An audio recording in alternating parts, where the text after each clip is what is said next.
notamment des slides. Donc, je fais une petite introduction, mais merci à tous de vous être connectés. On va parler du jeûne ce soir. On continue un peu dans le même thème, hein. Vous avez compris peut-être qu'il y a le thème général des différentes disciplines spirituelles. Donc, chaque classe est enregistrée. Vous pourrez retrouver l'enregistrement sur la chaîne YouTube de l'Assemblée.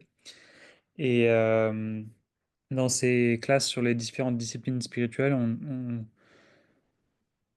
vient pas révolutionner votre vie spirituelle, je l'espère, mais peut-être apporter un point de vue un peu plus global sur ces différentes disciplines. Le jeûne, c'est quelque chose d'assez classique, peut-être on pourrait dire. Donc, euh, je ne sais pas, enfin, je ne sais pas qu'est-ce que certains vont découvrir, qu'est-ce que certains vont redécouvrir. Si vous connaissez peut-être des personnes qui sont chrétiens depuis pas longtemps, peut-être ça peut être une bonne occasion de leur présenter cet enregistrement, ou alors peut-être vous êtes là ce soir. Si j'en ai vu qui sont là depuis longtemps, n'hésitez pas à participer après enfin, on aura un temps de participation à la fin, donc vous pourrez à votre tour apporter quelque chose. Mais voilà, on va parler du jeûne et on va se partager la parole avec Lisa. Et en gros, on va essayer de tirer de la Bible notre enseignement. Amen, tant mieux. Et voilà, on va faire de façon plus ou moins systématique finalement un aperçu du jeûne dans l'Ancien Testament, puis dans le Nouveau Testament. Et à partir de là, on pourra en tirer quelques conclusions. En ce moment, le jeûne est aussi à la mode, comme Brad l'avait évoqué d'ailleurs, c'est la période du carême et qui tombe aussi en même temps euh, que le ramadan. Donc, autour de vous, peut-être il y a des gens qui sont qui jeûnent aussi. Peut-être vous aussi vous jeûnez d'une certaine manière, je ne sais pas. Mais voilà, on va en parler donc, du jeûne. Et je laisse la parole à Lisa qui va d'abord parler du jeûne dans l'Ancien Testament. Merci, oui. Et si jamais on a un problème d'affichage, dites-le moi avant que trop de temps passe. Donc pour commencer, dans l'Ancien Testament, le tout premier jeûne qui est répertorié, c'est celui de Moïse. Alors pour le coup, celui-là, il est un peu exceptionnel. Pendant 40 jours, il est dans la présence de Dieu, sans manger ni boire. Donc on considère que c'est plutôt un jeûne surnaturel et assez différent même en termes de l'expérience, le fait que c'est vraiment Moïse dans la présence de Dieu comparé au jeûne dans le reste de l'Ancien Testament. Donc c'est bien de le mentionner parce il y a un écho aussi plus tard en jeûne mais c'est pas vraiment le standard du jeûne dans l'Ancien Testament. Là où justement on va voir plutôt la base du jeûne que suivi par les Juifs, par les Israélites, c'est tout d'abord en Lévitique 23, verset 32. Et au moment du jour du grand pardon. Donc, c'est un jour de sabbat et statué que ce jour-là, ils doivent. Alors, selon les traductions, c'est se priver ou jeûner. Donc, le terme vraiment, c'est se priver, mais qui est plutôt interprété comme le fait de jeûner. Donc, il y a plusieurs traductions qui vont directement le traduire par jeûner. Mais encore aujourd'hui, voilà, les Juifs vont toujours l'interpréter, cette privation, comme une privation de nourriture. Viendra s'ajouter la privation de d'autres choses, mais à la base, ça sera interprété comme privation de nourriture. Et de cette idée d'un soir jusqu'au lendemain soir, donc une période de 25 heures. Alors après, un peu ouais, dérouler un peu tout l'Ancien Testament de manière un peu historique. Donc, dans la période des juges au roi, on va retrouver un peu différentes raisons pour lesquelles les Israélites vont jeûner. Donc déjà en Juge 20, c'est un moment un peu dramatique où les Israélites se retrouvent à combattre leurs propres frères de Benjamin et ils ont déjà perdu deux batailles. Donc ils se disent, on a besoin, voilà, à ce moment-là, on a besoin de se mettre dans la présence de Dieu, se lamenter et jeûner. Et donc associé un peu à cette idée du deuil, de la lamentation, mais aussi jeûner pour demander à Dieu, est-ce qu'on continue? On est en train de perdre contre nos frères de Benjamin, c'est pas une situation agréable. Et Dieu leur répond que oui, il faut y aller une troisième fois, et cette fois-là, ils sont victorieux. Un autre épisode dans 1 Samuel, donc c'est un moment où les Israélites s'étaient détournés de Dieu, mais se rassemblent ensemble pour jeûner et vont confesser leurs péchés, leur idolâtrie. Donc là, c'est un peu le troisième grand thème qu'on trouve lié au jeûne. Donc, d'un côté, de la lamentation, euh, de à Dieu, le deuil, mais aussi de confesser. Et à la suite de ce jeûne, ils vont battre les Philistins qui étaient contre eux. Donc plutôt une issue positive de ce jeûne, encore une fois. En 1 Samuel et 1 Chronique, là, on va vraiment retrouver le jeûne associé au deuil. C'est vrai que c'était assez commun finalement dans beaucoup de cultures de l'époque, un peu l'ancien Moyen-Orient, de jeûner en lien avec le deuil, de mettre des cendres, euh, voilà, de un peu prendre ce temps finalement de deuil de plusieurs manières. Et là, c'était dans le cadre à la mort de Saül et ses fils, les habitants de Yabesh qui avaient retrouvé les corps et enterré les avaient jeûné carrément pendant 7 jours. Donc, on peut imaginer que c'était peut-être un peu à la manière des jeûnes précédents où ils jeûnaient pendant le jour et peut-être euh, mangeaient le soir ou peut-être jeûnaient entièrement 7 jours, on ne sait pas vraiment. Et de Samuel 1, donc lié à ce même décès de Saül, Saül, là, la réaction de David et des gens autour de lui, ça va être de déchirer leurs vêtements, de pleurer, de jeûner ensemble pendant un jour. Donc, vraiment cette forte association entre le jeûne et le deuil. Après, d'autres un peu épisodes sans aller trop dans le détail, on retrouve encore un roi et 2 chroniques. 2 exemples. Alors là, pour le coup, Achab, c'est un jeûne en solo. Donc souvent, les jeunes sont plutôt en communauté, mais là, pour le coup, c'est Achab qui va faire le choix de jeûner quand il apprend la prophétie comme quoi, à cause de ses péchés et ceux de Jézabel, il est un peu condamné. Finalement, cette façon de s'humilier devant Dieu va faire que Dieu va lui remettre un peu à plus tard les conséquences, et en tout cas pas de son vivant. Et dans le cadre de Josaphat, ça va être encore en communauté, et Dieu va répondre positivement à ce fait de s'humilier devant lui. Mais un peu justement pour montrer un autre côté du jeûne, parce que souvent, dans beaucoup d'épisodes, on l'associe avec cette idée que Dieu répond au jeûne. Il y a quand même cet épisode dans la vie de David, en 2 Samuel.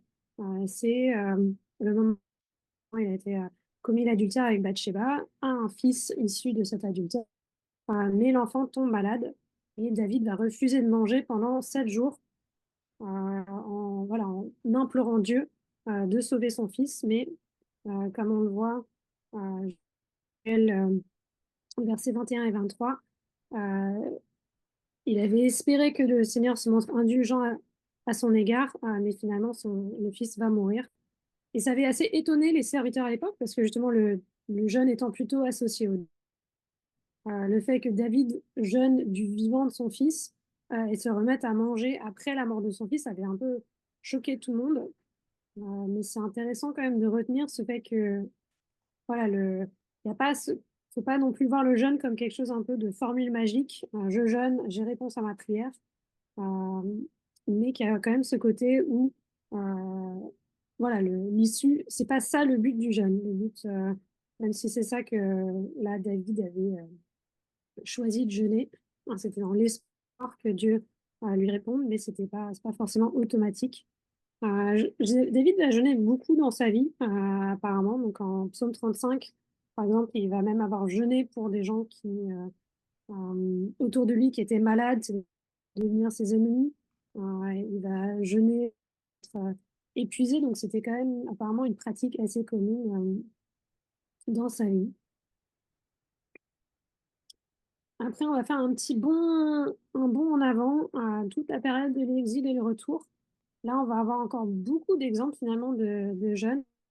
Pareil, souvent plutôt en groupe. Donc Esther va demander un jeûne complet de 3 jours avant d'aller voir le roi. En Daniel, Daniel va jeûner en apprenant le message de Jérémie sur l'exil va durer 70 ans. Jeûne associé à la prière, à la confession, un peu de nouveau à cette idée de rechercher des réponses auprès de Dieu. En Jonas, le peuple de Ninive va jeûner en repentance, donc encore cette idée de... finalement, ce thème de repentance revient beaucoup. En Joël, ça va être des jeûnes pour adresser des supplications à Dieu. En Esdras, là, pareil, un peu jeûner pour demander de la protection pendant leur voyage, ce que Dieu va exaucer. Et de nouveau, cette idée vraiment de manifester une soumission à Dieu. Je trouve que c'est une formule intéressante associée aux jeunes. Et puis en Néhémie, encore d'autres exemples où ça va être associé au deuil, associé à la confession de péché. Alors le jeûne et l'exil, souvent associés ensemble, oui, mais au sens que il y avait beaucoup d'exemples de jeunes. C'est aussi une période où le jeune va un peu s'institutionnaliser. Euh, Vu que c'est l'exil de tout le peuple, il y a une sorte de un peu un deuil continu. Mais il y a plusieurs écritures en Jérémie, Zacharie, Ésaïe qui vont parler du fait que ce deuil va perdre son sens et va même un peu symboliser toute l'hypocrisie que Dieu voit dans le peuple d'Israël. Et notamment en Zacharie 7, versets 5 et verset 9, il dit, depuis 70 ans, vous jeûnez et vous vous lamentez pendant les 5e et 7e mois, mais ce n'est pas pour me plaire que vous observez ces jeûnes. Et lorsque vous mangez et buvez, c'est pour votre propre plaisir que vous le faites. Et encore verset 9. Voici ce que déclare le Seigneur de l'univers. Rendez des jugements équitables, conduisez-vous les uns envers les autres avec amour et bonté. N'opprimez ni les veuves, ni les orphelins, ni les étrangers, ni les pauvres. Ne préméditez aucun mal les uns à l'égard des autres. Et je pense que c'est là intéressant un peu de réfléchir quand on pense aux jeunes soi-même, de voilà, quelles sont les raisons pour lesquelles je le fais? Est-ce que c'est pour voilà, une sorte de performance, pour montrer rituel? C'est pour... il peut y avoir tout plein de raisons finalement de jeûner. Mais là, c'était devenu... Il y avait, en Isaïe, il parle même du fait que voilà, d'un côté, vous jeûnez et d'un autre, vous vous querellez. En même temps que vous jeûnez, vous profitez des gens et vous arnaquez votre voisin. Et donc ça avait perdu tout son sens de la base qui était justement de s'humilier devant Dieu. Et intéressant aussi en Ésaïe, il y a un peu cette écriture sur le fait que qu'est-ce que le vrai jeûne, finalement, en quelque sorte, c'est de se renier soi-même, de faire preuve de compassion, plutôt que à soi, de penser aux autres. Et c'est un peu cette idée aussi dans le jeûne. Le jeûne devrait nous amener à changer de cœur, amener à grandir dans notre équité envers les autres, dans notre amour les uns envers les autres. Donc à partir du moment où vous faites un jeûne et ça vous rend plutôt orgueilleux, ça vous prend à dire il y a un problème dans la démarche. Effectivement, le jeûne doit changer nos cœurs. En Joël 2, il répond cette idée, dès maintenant, dit le Seigneur, revenez à moi. Faites-le de tout votre cœur. Jeûnez, pleurez et suppliez-moi. Il ne s'y déchirez pas vaguement, c'est votre cœur qu'il faut changer. Oui, revenez au Seigneur, votre Dieu. Il est bienveillant et plein, lent à la colère et d'une immense, toujours prêt à ses menaces. Euh, Voilà, comme je disais, c'est vraiment le cœur qu'il faut changer parce qu'on a aussi finalement, on s'humilie devant un Dieu qui est bienveillant, plein de tendresse, lent à colère et d'une immense bonté. Justement, en Zacharie, euh, Dieu refait un peu cette promesse que ces jeunes deviendront des festins. deviendront un signe de gaieté et de joie et ne seront pas toujours associés au deuil. Donc, peut-être pour résumer un peu, en tout cas dans l'Ancien Testament, ce qu'on voit, c'est que le jeûne, c'est une pratique habituelle. On en retrouve pas mal d'exemples. C'était institué déjà au moins une fois par an, le jour du grand pardon. Et puis plus tard, pendant l'exil, il y avait encore d'autres occasions qui étaient instituées. Ça représente normalement l'abstention de nourriture, parfois d'eau, en communauté, parfois individuellement. Généralement un jour, avec des exceptions un peu plus longues. Donc, il y a des exemples de 3 jours, 7 jours, mais en général, c'est plutôt un jour. Et voilà, comme j'ai déjà dit, c'est associé au fait de s'humilier devant Dieu, de présenter des requêtes, des supplications, ou la confession et la repentance, ou encore lié à un décès ou dans des situations difficiles. Donc ça peut être un peu un ou tous les trois de ces thèmes-là. Et maintenant, je passe la main à Louis. Yes, merci. Alors là, je sais pas si j'ai la main sur les. Oui, tu as la main.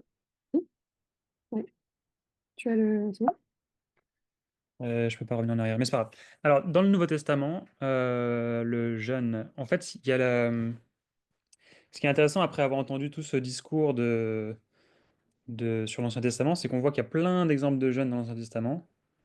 Et le Nouveau Testament, on peut le voir soit comme un contraste, parce enfin, on parle très peu du jeûne dans le Nouveau Testament, mais c'est aussi un peu un accomplissement de ce qu'on voit à la fin finalement de l'enseignement du jeûne dans l'Ancien Testament, c'est-à-dire qu'en fait, Jésus va remettre au centre la, la question du cœur, quoi. Euh, Est-ce que tu viens passer le... Ouais, merci. Je vais juste te demander de le faire parce que je sais pas si ça marche. Euh, En gros, dans le Nouveau Testament, si on regarde les passages qui parlent du jeûne, donc soit du verbe jeûner, soit enfin, le jeûne, il y a quelques exemples de personnes qui jeûnent dans les évangiles et en actes, et il y a pour moi un enseignement central de Jésus sur le jeûne qu'on voit explicité en Matthieu 6, puis après il y a une sorte d'illustration sur un exemple particulier qu'on va voir. Et sinon, dans tout le reste du Nouveau Testament, on n'en parle pas vraiment. En fait, je vais quand même évoquer un passage en Colossiens 2 à la fin, qui parle pas directement du jeûne, mais qui parle d'une certaine attitude face à justement, enfin, face à ce besoin peut-être de vouloir s'imposer des règles, etc. Et donc, ce sera un peu une mise en garde finalement. Donc, on va rentrer dans le sujet. Donc, next slide, please. Merci. Alors, les exemples de jeûne dans le Nouveau Testament. Il y a d'abord le premier exemple, comme le premier exemple dans l'Ancien Testament, c'était Moïse. Similairement, le premier exemple dans le Nouveau Testament, c'est Jésus. L'évangile de Matthieu aime bien mettre en avant Jésus comme en parallèle avec Moïse. Et Jésus aussi commence son ministère. Il est envoyé dans le désert pendant 40 jours. Et il y a ce passage qui est peut-être le passage préféré de certains. En tout cas, il est presque humoristique. Il dit, après avoir jeûné 40 jours et 40 nuits, il eut faim. Voilà, ça c'est un passage qui me fait toujours rire, moi personnellement. Euh, donc Jésus a jeûné pendant 40 jours et puis il était humain parce qu'il a eu faim après pas avoir mangé pendant 40 jours. Après, il y a des exemples enfin des exemples qui ne sont pas de Jésus forcément. Donc en Luc, il y a deux exemples. Il y a une prophétesse qui dans le temple attend la venue de Christian, il n'aurait pas eu faim. Une prophétesse qui attend la venue du Messie. Et on voit que c'est écrit qu'elle est- qu'elle allait au temple régulièrement. Elle participait au culte par des jeûnes et des prières. Et puis elle va finalement pouvoir prophétiser la venue du Messie par la naissance de Jésus. Et plus tard, en Luc 18, il y a un autre exemple, un autre exemple de personnes qui jeûnent. Cette fois-ci, c'est un exemple un peu différent puisque c'est plutôt vu négativement. C'est un exemple du pharisien qui, dans sa prière, se vante finalement de pouvoir jeûner 2 fois par semaine, entre autres. Et c'est un peu l'image de l'hypocrite, quoi, qui s'enorgueillit au lieu de s'humilier devant Dieu. Et on voit finalement dans cet exemple du pharisien un exemple de ce que les prophètes de l'Ancien Testament critiquaient, de, se, de faire des jeûnes, mais pas avoir vraiment le cœur derrière. Ensuite, il y a deux exemples en actes, si tu veux bien passer à la prochaine diapo. C'est acte 13 et acte 14, c'est tout simplement à des moments où l'Église doit prendre des décisions. On voit qu'il y a un jeûne. Voilà. C'est pas vraiment précisé beaucoup plus que ça. On peut lire acte 13, versets 2 et 3. Pendant qu'ils célébraient le culte du Seigneur et jeûnaient, l'Esprit Saint dit, mettez-moi à part Barnabé et Saul pour l'œuvre à laquelle je les ai appelés. Alors, après avoir jeûné et prié, ils leur imposèrent les mains et les laissèrent partir.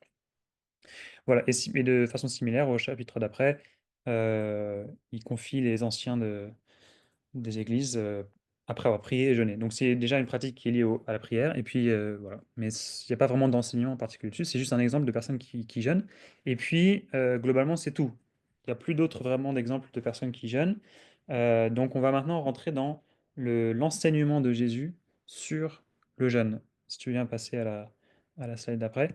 Donc là, il faut lire ce verset que vous avez peut-être en tête quand on parle du jeûne. Donc, pendant le sermon sur la montagne, voici ce que Jésus dit. Il dit, lorsque vous jeûnez, ne prenez pas un air sombre comme les hypocrites. Ils arborent un visage défait pour montrer aux gens qu'ils jeûnent. Amen, je vous le dis, ils tiennent là leur récompense. Mais toi, quand tu jeûnes, parfume-toi la tête et lave-toi le visage, afin de ne pas montrer que tu jeûnes aux gens. Mais à ton Père qui est là dans le secret, et ton Père qui voit là dans le secret te le rendra. Et ce passage s'inscrit un peu dans ces différentes idées qu'on voit dans le Sermon sur la montagne, où les pratiques spirituelles qui sont le jeûne, mais aussi la prière ou le fait de donner, se font pas de façon performative, pas de façon ostentatoire, pas de façon à paraître devant les gens, mais elles se font dans le secret. Donc ce qui est en fait derrière, c'est cette idée que c'est lié à notre relation personnelle avec le Père, avec Dieu notre Père. Donc, on n'est pas dans une... En fait, Jésus nous enseigne à ne pas tomber dans une religiosité carrée, abusive, machin, mais de se rappeler que finalement, c'est pas pour les autres, c'est pas pour une performance, c'est pas pour de la magie, c'est pas pour telle ou telle chose, c'est toujours dans le contexte de notre relation avec Dieu le Père. Et donc, on va le faire en secret, on va le faire entre Dieu et nous. Donc, on a vraiment cette idée que Jésus veut revenir au cœur enfin, voilà, on retrouve l'enseignement des prophètes qui dit bah, c'est surtout notre cœur qu'il faut changer. Et en gardant ça en tête, quelques chapitres plus tard en Matthieu, si tu veux bien passer, voilà, en Matthieu 9, il y a une interaction intéressante. Alors, par le passé, j'ai pas toujours vu enfin, je me suis pas souvent arrêté longtemps sur cette interaction, je dois dire. Mais quand on remarque que ce dialogue qu'il y a entre les disciples de Jean et Jésus à propos du jeûne justement des disciples de Jean, donc les disciples de Jean disent pourquoi est-ce que tes disciples ne jeûnent pas alors que nous et les pharisiens on jeûne? Et ça c'est présent dans les trois évangiles synoptiques, en Matthieu, en Marc et en Luc. Donc les trois évangélistes, les trois auteurs des évangiles ont considéré ça comme important. Et je trouve que finalement ce passage qui est juste en deux versets, il se comprend bien avec, avec l'enseignement de Jésus qu'on a vu en Matthieu 6. Parce que voici ce que Jésus répond au verset 15. Il dit, les amis du marié peuvent-ils être en deuil tant que le marié est avec eux? Les jours viendront où le marié leur sera enlevé, alors ils jeûneront. Alors déjà, d'une part, on peut voir qu'il y a encore ce lien entre le deuil et le jeûne qu'on avait vu. Et moi, ce que j'aime bien dans ce passage aussi, c'est que les disciples de Jean, ils posent une question très pratico-pratique, très religieuse même à Jésus. Pourquoi est-ce que tes disciples ne jeûnent pas alors que nous et les pharisiens, nous jeûnons souvent? Donc, comment est-ce que les disciples de Jean savaient qui jeûnait et qui ne jeûnait pas? Je pense qu'on peut voir qu'en fait, le fait de jeûner, ça se voyait. Les pharisiens devaient peut-être avoir une attitude justement qu'on a vue bah, Jésus, il attaquait ça, il devait se paraître, il devait avoir une mine triste, il devait peut-être annoncer qu'il jeûnait, je ne sais pas. Peut-être que les disciples de Jean, ils avaient une attitude aussi peut-être extrême dans le fait de jeûner, je ne sais pas. Mais en tout cas, ils le voyaient. C'est-à-dire qu'on pouvait voir les disciples de Jean qui jeûnaient, les pharisiens qui jeûnaient, et les disciples de Jésus, on ne voyait pas qu'ils jeûnaient. Donc il pose une question vraiment pratique. Euh, il y a, en fait, on a des indices dans le Nouveau Testament et dans quelques écrits après, qui nous dit que typiquement, il y avait des jours de jeûne. Donc les pharisiens, comme le pharisien qu'on a vu en Luc, il jeûnait 2 fois par semaine. Euh, on voit ça, ça revient aussi dans un passage d'un écrit des premiers chrétiens qui n'est pas dans le Nouveau Testament, mais qui s'appelle le Didaché. Il parle de certains hypocrites, et on retrouve un peu cette image de l'hypocrite, peut-être du pharisien hypocrite qui jeûne 2 fois par semaine. Donc il disait qu'il y avait une pratique courante de jeûner 2 fois par semaine. Donc c'était quelque chose que les gens savaient. On savait quel jeûne ils faisaient, etc. Et donc les disciples de Jean viennent voir Jésus avec cette question, mais pourquoi est-ce que tes disciples ne jeûnent pas? Et Jésus, il répond avec une histoire d'un marié et une image de fête et ensuite de deuil. Et cette réponse de Jésus, je la trouve très intéressante parce que, comme c'est souvent son habitude, il répond un peu de manière décalée. Il répond pas directement avec une argumentation pour, euh, pour contrecarrer ou pour expliquer, pour se défendre, mais il dit, voilà, les amis du marié peuvent-ils être en deuil tant que le marié est avec eux? Il parle d'un mariage. Donc il parle, et je pense que dans cette façon de répondre, ça permet peut-être de décaler un peu le raisonnement, de sortir un peu de cette question très religieuse et de se rendre compte que, mais en fait, pourquoi est-ce que je jeûne? Les mariés ne peuvent pas les mariés se réjouissent, enfin, non, pardon, les invités du marié, les amis du marié se réjouissent quand ils sont avec le marié et peuvent être tristes quand ils ne sont pas avec le marié. Et donc Jésus, en racontant cette histoire, en répondant de façon décalée à cette question, bah, ça nous rappelle encore cet enseignement qu'il nous disait, c'est-à-dire qu'en fait, c'est pas une question de jour exactement ou de pratique ou de choses visuelles. En tout cas, c'est sûrement pas quelque chose qu'il faut rendre de façon euh, comme une performance, mais c'est par rapport à notre relation avec Dieu. Alors ici, c'est la relation avec le marié, donc avec Jésus. Et en fait, tout revient au cœur et à notre relation. Et donc, on retrouve finalement dans cette façon de répondre de façon un peu amusante qu'il y a en fait derrière, il y a une motivation de dire bah, il faut se retourner, il faut revenir au cœur quoi, de la question.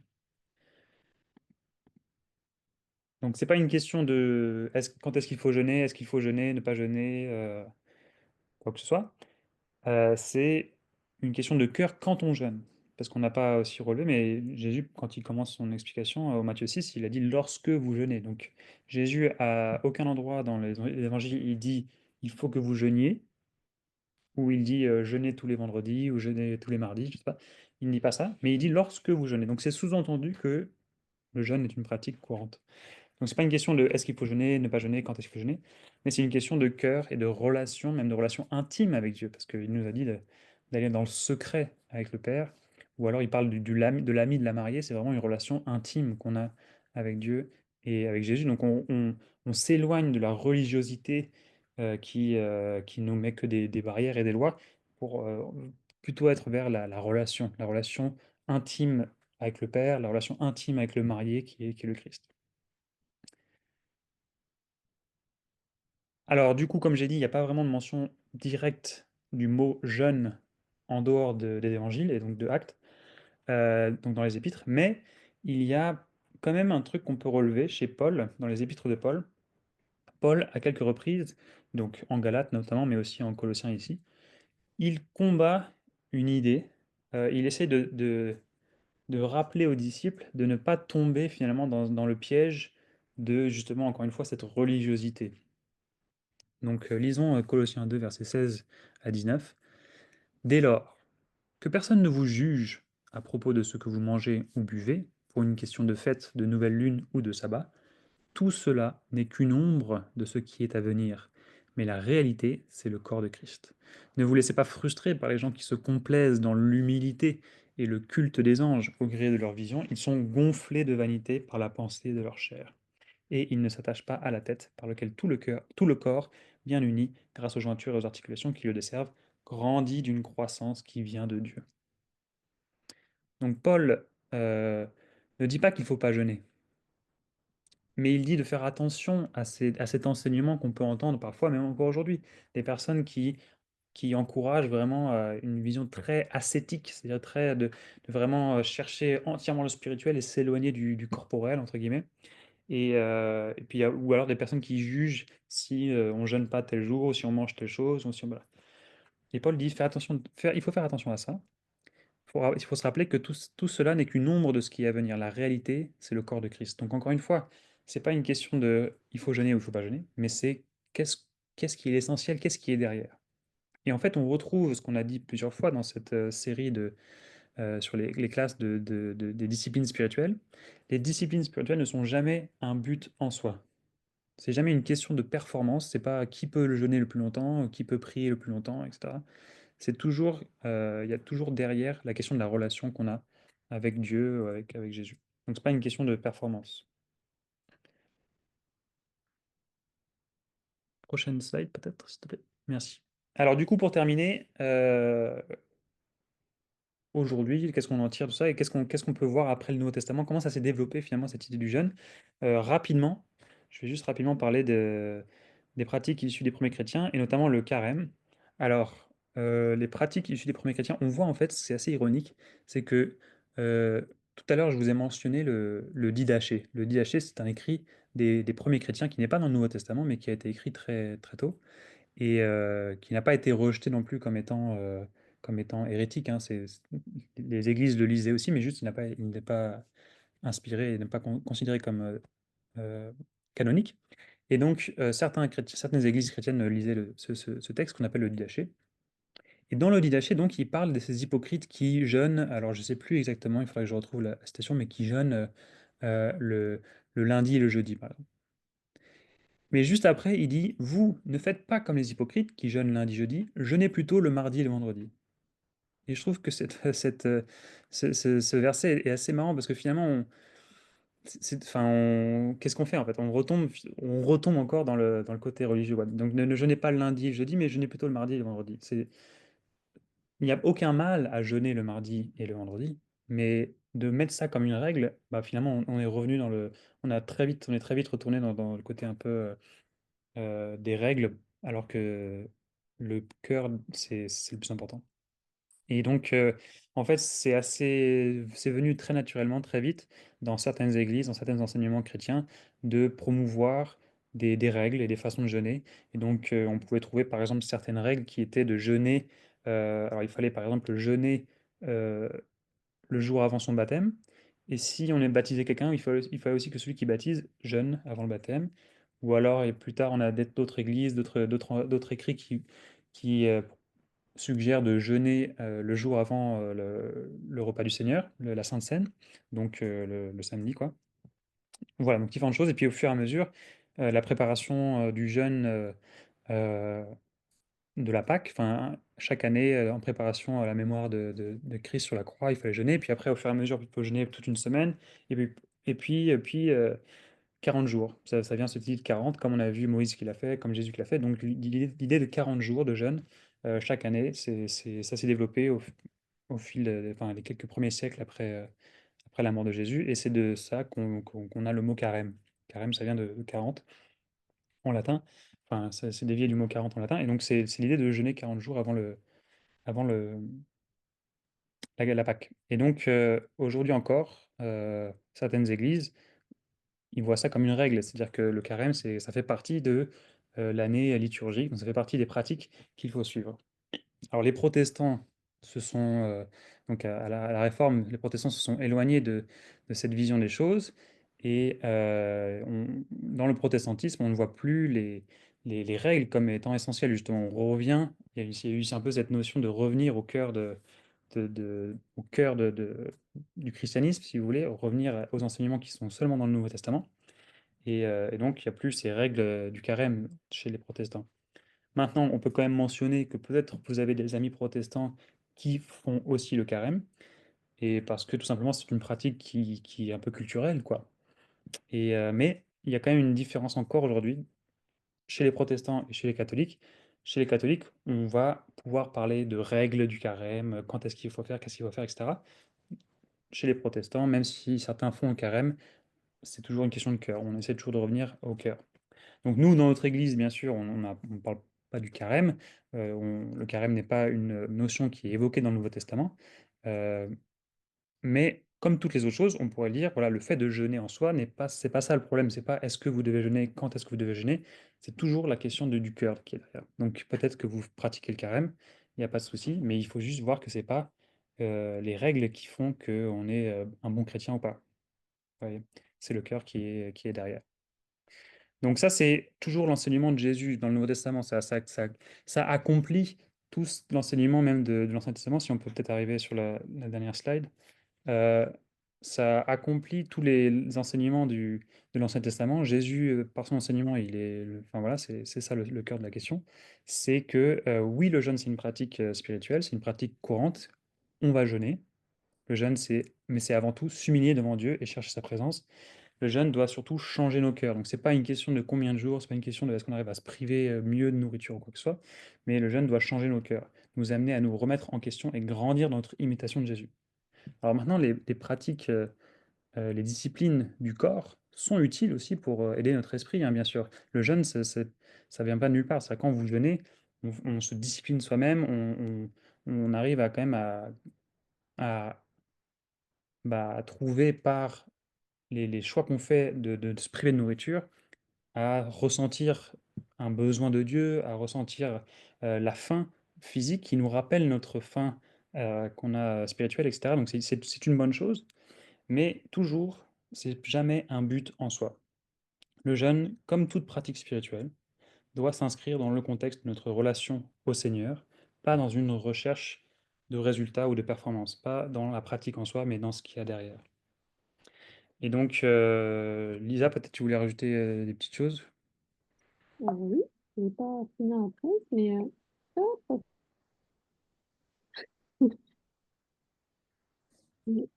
part dans tous les sens. Ouais, peut-être quelques réflexions, parce que c'est vrai un peu dans le pratico-pratique, d'une part, il y avait la question qui m'était posée les différentes écritures, c'est est-ce que finalement la privation, par exemple, de réseaux sociaux, est-ce qu'on peut vraiment considérer ça comme on peut peut-être en discuter après ensemble, étant donné que le jeûne, ça reste principalement quand même l'idée de nourriture. Euh, Après, justement, moi, les réflexions que je me suis faites, c'est que ça reste quand même, bon, dans mon expérience pratique, le fait de jeûner de nourriture, c'est quand même pas mal finalement de l'associer aussi, par exemple, au fait de se priver, jeûner en quelque sorte de réseaux sociaux, d'écouter que de la musique chrétienne, surtout qu'aujourd'hui il y a un peu l'embarras du choix, voilà, de mettre peut-être en place d'autres pratiques pour ne pas un peu dénaturer, étant donné que l'idée c'est quand même de passer plus de temps dans la prière ou de s'humilier devant Dieu. C'est vrai que ça peut être facile de presque remplacer la nourriture par d'autres distractions.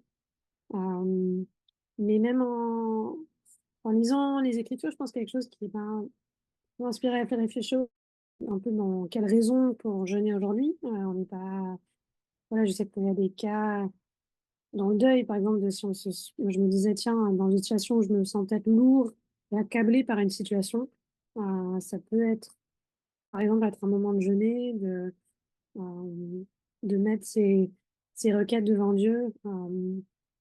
Et puis aussi dans des cas même pour la confession, je trouve ça intéressant dans l'exemple dans l'Ancien Testament. D'un côté, il y a un peu des cas dramatiques où tout le peuple se rassemble parce qu'il y avait vraiment un péché sur lequel il voulait se repentir. Mais il y avait aussi l'exemple où voilà, il y avait ce jeûne annuel lié au grand pardon qui était aussi un peu un rendez-vous annuel. Et ça peut aussi, voilà, ça peut aussi être intéressant de l'avoir un peu comme le carême sans que ça devienne voilà, quelque chose d'hypocrite ou de santé. Il y a aussi un peu cette idée peut-être de rendez-vous avec Dieu, de prendre un peu ce temps de s'humilier de manière un peu régulière. Ça permet peut-être de voilà, remettre un peu les pendules. Je sais que, moi, ça me sert aussi et pense un peu quelque chose que j'ai appris avec le temps aussi, c'est de pas forcément rechercher un peu le jeûne parfait, au sens de se dire: «Ah tiens, mince, j'ai raté mon coup cette fois-ci», mais vraiment de le voir comme une discipline. On s'entraîne et justement on s'améliore avec le temps en quelque sorte à en tirer tous les bénéfices spirituels qui peuvent être associés. Hem, mais voilà, après il y a un peu toute la question de effectivement selon les maladies et autres, il faut faire attention, pas de se lancer dans un jeûne, un peu n'importe comment et peut-être commencer par, un jour, un repas, manière dans l'Ancien Testament ou même le Nouveau de finalement, il y a différentes manières un peu de mettre en place cette privation de nourriture. Voilà, des idées, des réflexions. Je vais peut-être, maintenant je vais arrêter de partager comme ça on peut ouvrir un peu, à tous. Ouais, merci. On peut peut-être arrêter l'enregistrement là pour passer au partage des